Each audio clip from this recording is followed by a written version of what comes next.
I, 34F, have always had a complicated relationship with my younger brother Jonathan, 29M. Growing up in a middle-class family in suburban Ohio, our parents struggled to make ends meet. My dad worked long hours as a factory manager, while my mom juggled part-time jobs to supplement her income. Despite their best efforts, money was always tight. From an early age, I noticed a stark difference in how our parents treated Jonathan and me. He was the baby of the family, born when I was already in elementary school. Our parents doted on him, often sacrificing their own needs to give him the best of everything. I, on the other hand, was expected to be more independent and self-reliant. This dynamic became even more pronounced as we entered our teenage years. I excelled in school, particularly in math and science. I joined the robotics club and spent hours tinkering with computers in our garage. My parents were proud of my achievements, but they rarely had the time or resources to support my interests fully. Jonathan, meanwhile, struggled academically, but shone in sports. He joined the high school football team and quickly became a local star. Our parents never missed a game, cheering him on from the sidelines. They scraped together money for private coaching and top-of-the-line equipment, determined to nurture his athletic talent. When it came time for college, the disparity in our treatment reached its peak. I had my heart set on attending a prestigious tech school out of state. Despite my excellent grades and test scores, our parents sat me down and explained they couldn't afford the tuition. They encouraged me to attend the local state university instead, where I could live at home and save money. Jonathan, however, received a different message. Though his grades were mediocre, our parents were determined to send him to a good school with a strong football program. They took out a second mortgage on our house to cover his tuition and living expenses at a private university several states away. I was devastated, but determined to make the best of my situation. I threw myself into my studies at the state school, working part-time jobs to cover my expenses and taking out student loans to fill the gaps. It was a challenging few years, but I graduated with honors and landed a job at a promising tech startup. Over the next decade, I worked tirelessly to build my career. I put in long hours, constantly upskilled, and took calculated risks that paid off. By my early 30s, I had climbed the ranks to become a senior software engineer at a major tech company, earning a comfortable six-figure salary. Jonathan's path after college was less straightforward. His dreams of playing professional football never materialized, and he seemed lost without that goal. He bounced between various jobs: bartender, personal trainer, car salesman, never sticking with anything for long. Our parents continued to support him financially, paying his rent and bailing him out of credit card debt more than once. Despite the tensions from our childhood, I tried to maintain a relationship with Jonathan. We'd meet up for dinner when I visited our hometown, and I made efforts to stay involved in his life. But there was always an undercurrent of resentment on both sides. He envied my success, while I couldn't forget the preferential treatment he'd received. About 2 years ago, Jonathan met his now fiancée, Amy, 27F, at a local bar where he was working. Amy came from a wealthy family and had a job in marketing. They hit it off immediately, bonding over their shared love of partying and living in the moment. After dating for only 6 months, Jonathan proposed with a ring he'd bought on credit. When Jonathan announced their engagement, our parents were over the moon. They immediately offered to contribute $10,000 towards the wedding, despite being on a fixed income in retirement. Jonathan and Amy began planning an extravagant celebration, talking about destination venues and designer dresses as if money was no object. I tried to stay out of the wedding planning, focusing on my own life and career. But a few weeks ago, Jonathan called me out of the blue. He sounded excited and a bit sheepish as he explained that their wedding budget had ballooned to over $50,000. They wanted a lavish affair at a historic mansion, with gourmet catering and a live band. Jonathan asked if I could chip in $15,000 to help cover costs, assuring me he'd pay me back someday. I was stunned by the request. While I could technically afford it, $15,000 was a significant amount of money, more than I'd spent on my entire wardrobe over the past 5 years. I told Jonathan I'd need time to think about it, which seemed to disappoint him. Last weekend, our family got together for dinner at our parents' house. It was supposed to be a casual catch-up, but Jonathan quickly steered the conversation towards the wedding. He started pressuring me about contributing, talking about how amazing the venue was and how much it would mean to have my support. I tried to deflect, saying I wasn't comfortable committing to such a large amount. I suggested they consider scaling back their plans to fit their budget. This seemed to touch a nerve with Jonathan. He got angry and sneered. "Come on, we all know you make bank as some fancy programmer. Stop being so stingy and selfish. It's not like you have a family to support or anything." His words stung, bringing up old insecurities about my personal life. I'd had a few relationships over the years, but nothing had stuck. I'd always prioritized my career, and while I was proud of my accomplishments, I sometimes wondered if I'd missed out on other aspects of life. Pushing those thoughts aside, I calmly said, "Jonathan, I worked very hard to get where I am in my career. My money isn't just there for you to take. I have my own financial goals and responsibilities." He scoffed and said, "Oh, please, you just sit at a computer all day. It's not like you do anything important or meaningful. Some of us actually want to have families and lives outside of work." His dismissal of my career, which I'd poured my heart and soul into, was the last straw. I told Jonathan firmly that I wouldn't be contributing anything to his wedding after the way he spoke to me. Jonathan exploded in anger, calling me a selfish bitch and other choice names. Our parents tried to intervene, with Mom pleading for us to calm down and Dad raising his voice to be heard over the argument. But I'd had enough. I grabbed my purse and left the dinner early, ignoring their calls for me to come back. Since then, my phone has been blowing up with messages from Jonathan and our parents. They're saying I'm being petty and cruel for withholding money over a little argument. Jonathan has even threatened to uninvite me from the wedding if I don't pay up, while our parents are urging me to be the bigger person and let it go for the sake of family harmony. I feel torn and conflicted. On one hand, I don't want to reward Jonathan's entitled behavior or let him belittle my career and life choices. The way he spoke to me brought up a lot of old hurt from our childhood, reminding me of all the times I'd been expected to sacrifice for his benefit. On the other hand, I worry that I'm being too harsh and potentially damaging our relationship beyond repair. Despite our issues, he's still my brother, and I don't want to be the reason his wedding dreams are ruined. Plus, I know that refusing to contribute will likely cause a rift with our parents as well, who have always expected me to look out for Jonathan. I'm stuck between standing my ground and keeping the peace. Part of me wants to just write the check to make this all go away, but another part feels that would be letting Jonathan walk all over me once again. I could use some outside perspective on whether I'm justified in refusing to contribute, or if I'm being an asshole for letting an argument affect such an important event. Am I the asshole for refusing to contribute to the wedding? Should I just suck it up and pay to keep the peace? I'm really struggling with this decision and could use some advice. Update 1. It's been about 2 weeks since my last post, and unfortunately, the situation with my family has only deteriorated further. I wanted to provide an update on everything that's happened and get some more advice on how to proceed. After my initial refusal to contribute to Jonathan's wedding, he and our parents ramped up their pressure campaign. I received daily calls and texts guilt-tripping me about ruining the wedding and tearing the family apart. They brought up every possible argument, from reminding me of times Jonathan had helped me in the past, most of which I struggled to recall, to suggesting I was jealous of his happiness. The constant barrage was wearing me down, but I tried to stand firm in my decision. I knew that if I gave in now, it would set a precedent for Jonathan to come to me for money whenever he wanted in the future.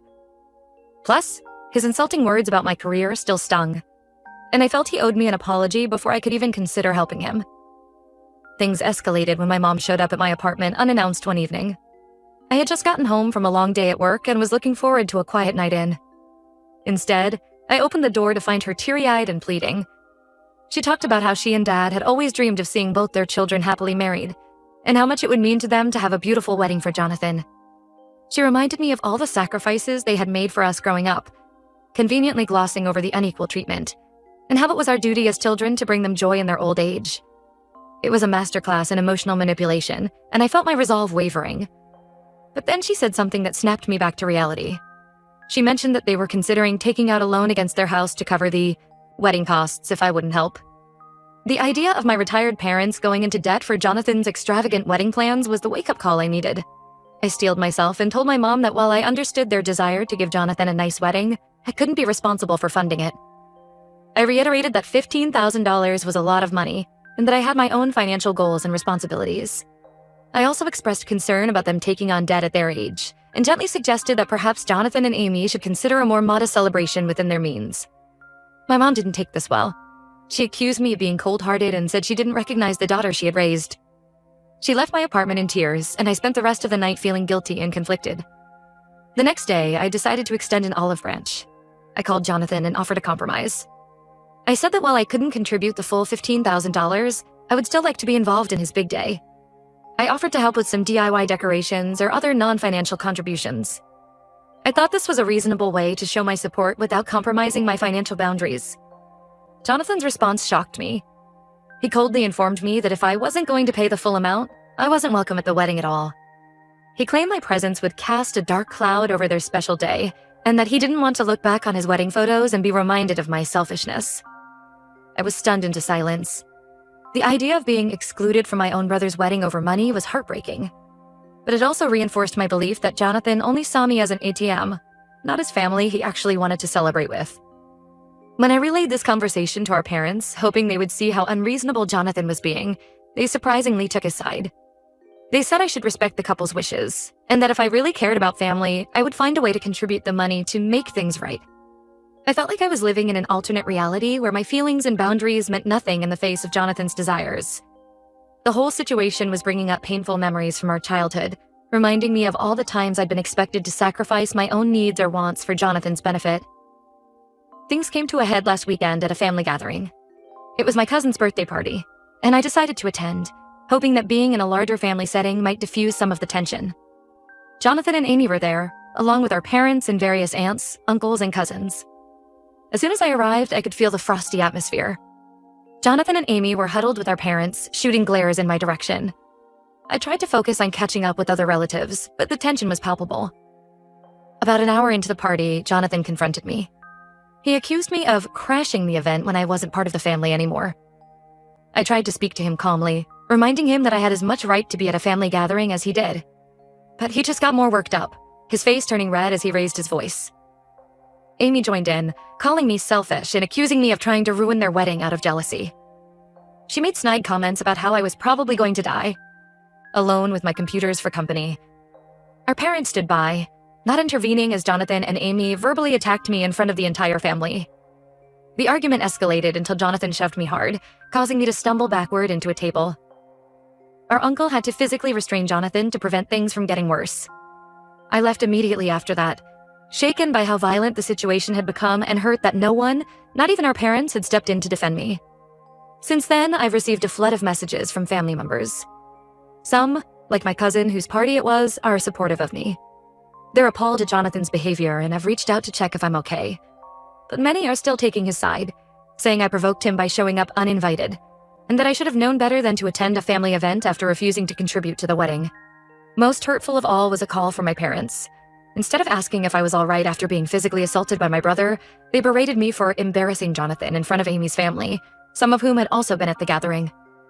They demanded that I apologize to Jonathan and Amy and agree to contribute to the wedding to make amends. I'm at a total loss for how to handle this situation now. The brother I grew up with seems like a stranger to me, capable of physical violence over a financial disagreement. My parents, who I always thought would have my back no matter what, seem to care more about keeping Jonathan happy than about my well-being. I'm heartbroken at how money has destroyed our family relationships. But despite all this, I also feel I can't back down now without completely losing my self-respect. Giving in to their demands after how I've been treated feels like it would be validating their behavior and opening the door for more emotional and financial exploitation in the future. I've decided to take a step back from all family events for the foreseeable future. I'm focusing on my work and spending time with supportive friends instead. It hurts to feel so isolated from my family, but I think it's necessary for my mental health right now. I'm still processing everything that's happened and trying to figure out how to move forward. Part of me wants to try one last time to reason with Jonathan and my parents, but another part feels like it might be healthier to accept that we may never have the kind of relationship I hoped for. Thank you to everyone who offered advice on my original post. I appreciate the support and outside perspectives as I navigate this difficult situation. If anyone has experience with similar family rifts or advice on how to proceed, I'd be grateful to hear it. Update 2. It's been about a month since my last update, and I wanted to share some unexpected developments in the ongoing saga with my brother and family. The biggest news is that Jonathan and Amy's wedding has been called off. I found out through a terse group text from my mother, simply stating that, due to unforeseen circumstances, Jacob and Amy have decided to postpone their nuptials indefinitely. Curious about what had happened, I reached out to my cousin Sarah, who tends to be in the loop on family gossip. She filled me in on the details she'd heard through the grapevine. Apparently, Jonathan and Amy had a huge fight over the wedding budget and guest list. From what Sarah heard, Amy wanted to invite a bunch of her college sorority sisters and their partners, most of whom Jonathan had never met. This would have added significantly to the already bloated guest list and catering costs. When Jonathan protested about the extra expense, Amy accused him of caring more about money than her happiness. She brought up my refusal to contribute, saying that if Jonathan had a better relationship with his family, they wouldn't be having these problems. This led to a bitter argument where a lot of underlying issues in their relationship came to light. Amy complained that Jonathan wasn't ambitious enough, and that she was tired of him relying on her income and her parents' connections to maintain their lifestyle. Jonathan accused Amy of being materialistic, and said he felt pressured to live beyond his means to keep her happy. The argument spiraled from there, with both of them saying hurtful things they couldn't take back. By the end of it, Amy had thrown her engagement ring at Jonathan and stormed out of their apartment.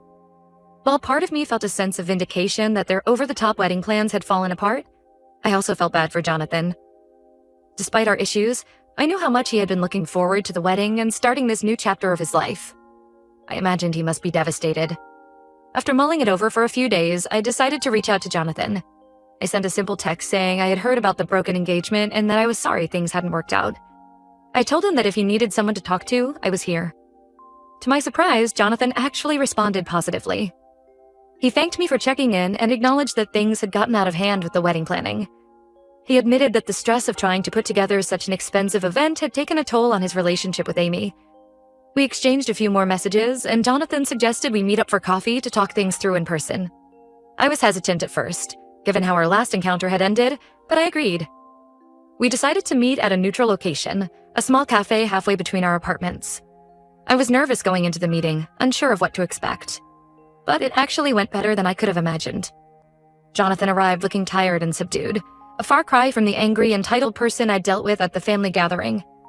He started by apologizing for his behavior at the party, especially for shoving me. He said he'd been consumed by stress and frustration, but he knew that was no excuse for physical violence. Jonathan admitted that he'd been doing a lot of soul-searching since his breakup with Amy and realized he had a lot of issues to work on. We had a long, honest conversation about our childhood and the resentments that had built up over the years. Jonathan confessed that he'd always felt inadequate compared to me, which fueled a lot of his anger and entitlement around money. He said he regretted dismissing my career and explained that it came from a place of insecurity about his own lack of direction. I opened up too, sharing how hurt I'd been by the preferential treatment he received growing up and how it had affected our relationship as adults.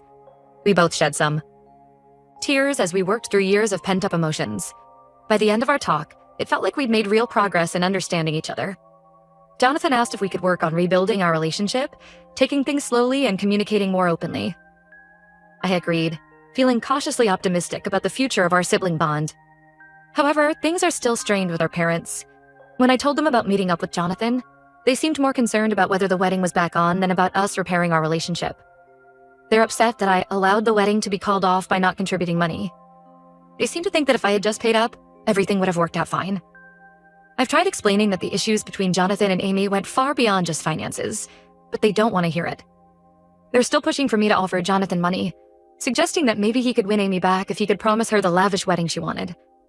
I've had to set firm boundaries, making it clear that I won't be discussed in these financial terms. It's frustrating to deal with their fixation on money and status, but I'm trying not to let it derail the progress Jonathan and I have made. We've agreed to meet up regularly and are taking small steps to rebuild trust. I'm also working on maintaining healthier boundaries with our parents. I've started limiting my conversations with them, steering clear of topics related to money or the canceled wedding. It's not easy, and there are times I feel guilty for pulling back, but I know it's necessary for my own well-being. Throughout this whole ordeal, I've been incredibly grateful for the support of my friends and some understanding family members like my cousin Sarah. They've provided a sounding board and reality check when I've doubted myself. I'm cautiously optimistic about the future of my relationship with Jonathan, but I know we have a long way to go. As for my parents, I'm less certain. Their attitudes towards money and family obligations seem deeply ingrained, and I'm not sure if that will ever fully change. For now, I'm taking things one day at a time, focusing on my own mental health and the relationships that bring positivity to my life. Thank you again to everyone who has followed along with this story and offered support and advice. It's been a challenging few months, but I feel like I'm finally starting to see a way forward. Update 3. It's been about 2 months since my last update, and I wanted to share some final thoughts on how things have progressed with my family situation. Jonathan and I have continued to work on rebuilding our relationship. We've been meeting up for coffee or lunch every couple of weeks to talk. It's been challenging at times, but also rewarding to finally address years of built-up resentment and misunderstandings. During one of our recent meetings, Jonathan opened up about his struggles since the breakup with Amy. He admitted that he'd fallen into a depression and had started drinking heavily to cope. This revelation worried me, and I gently encouraged him to consider talking to a therapist. To my surprise, he was receptive to the idea and asked for help finding someone. We've also been talking more about our careers and future goals. Jonathan confessed that he's felt lost since his football dreams didn't pan out, and he's never really known what he wanted to do with his life. I've been trying to be supportive without being pushy, sharing some of my own experiences of figuring out my career path. One positive development is that Jonathan has started showing genuine interest in my work. He asked me to explain what I actually do as a software engineer, admitting that he'd never really understood it before. I walked him through some basics of coding, and he seemed fascinated. He even asked if I could teach him more, saying he's considering exploring tech as a potential career path. I've been cautious about getting too involved, not wanting to create new avenues for financial dependence, but I've been helping Jonathan polish his resume and practice for job interviews. He's applied for a few entry-level positions in tech companies, and while he hasn't had any offers yet, he seems more motivated than I've seen him in years. Things with our parents are still complicated. They're glad Jonathan and I are getting along better, but they still make occasional comments about how everything would have been fine if I had just paid for the wedding. I'm working on setting firmer boundaries with them, making it clear that I won't discuss financial matters related to Jonathan or the canceled wedding. There was a tense moment at a recent family dinner when my mom brought up the possibility of Jonathan and Amy reconciling. She suggested that if I contributed the money I had promised, which I never did, maybe they could rekindle their relationship. I shut down that line of conversation immediately, reminding them that Jonathan and Amy's relationship issues went far beyond wedding finances. I've also been reflecting a lot on my own attitudes towards money and success. While I stand by my decision not to fund Jonathan's wedding, I realize I could have communicated my feelings more clearly from the start. I'm trying to be more open about my finances with my family to avoid misunderstandings, while still maintaining healthy boundaries. One unexpected outcome of this whole situation is that it's brought me closer to some of my extended family members. My cousin Sarah, in particular, has become a great source of support. We've started having regular video chats, and it's nice to have a family member I can talk to openly without feeling judged. As for my own personal life, I've been making efforts to find more balance between work and socializing. I joined a local tech meetup group and have been enjoying connecting with like-minded professionals outside of work. I've even been on a few casual dates, though nothing serious has developed yet. Overall, I feel cautiously optimistic about the future of my family relationships. There's still work to be done, especially with my parents, but we're moving in a positive direction. I'm proud of the progress Jonathan and I have made, and I hope we can continue to strengthen our bond as siblings. Thank you to everyone who has followed this story and offered support and advice along the way. It's been incredibly helpful to have outside perspectives as I navigated this challenging situation. While things aren't perfect, I feel like I've grown a lot through this experience and am better equipped to handle family dynamics going forward.